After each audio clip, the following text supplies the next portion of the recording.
একজনের হক নষ্ট করেছি, কিন্তু আমি জানি না যে আমি কার হক নষ্ট করেছি। একজনের হক নষ্ট করে কেমন জানেন না, এটা কেমন কথা হইল? শুধু একটু জানি আমি একজনের হক নষ্ট করেছি, এই গুনাহ থেকে কিভাবে বাঁচবো? প্রথম কথা, তওবা করুন। হক নষ্ট করেছেন, কাবিরা গুনাহ করেছেন, বান্দার হক নষ্ট করেছেন, সেই ব্যক্তি না মাফ করলে আপনার মাফ হবে না। এটা কঠিন। আল্লাহর হক নষ্ট করার চাইতে মারাত্মক বান্দার হক নষ্ট করা। আল্লাহর হক নষ্ট করেছেন, আল্লাহ মাফ করে দেবেন তওবা করলে, কিন্তু বান্দার হক নষ্ট করলে সেই ব্যক্তি যতক্ষণ মাফ না করছেন, যদি তার কাছে পৌঁছা সম্ভব হয়, তার সন্ধান জানছেন, তার ঠিকানা জানছেন, তাহলে তার কাছে যেতে হবে, মাফ চাইতে হবে বা তার সাথে যোগাযোগ করতে হবে।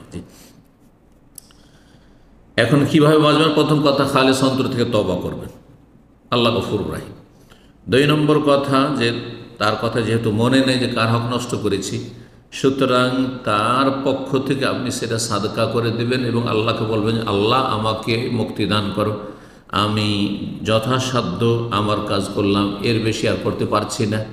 আর যখন আমি পারতাম তখন হক নষ্ট করেছি, তখন আমার ঈমান আমল ভালো ছিল না, যার ফলে আমি তওবা করছি। আল্লাহর কাছে বারবার তওবা করুন এবং তওবাতান নাসুহা, নিষ্ঠার সাথে তওবা করুন। আপনার এই হচ্ছে করণীয়। জি।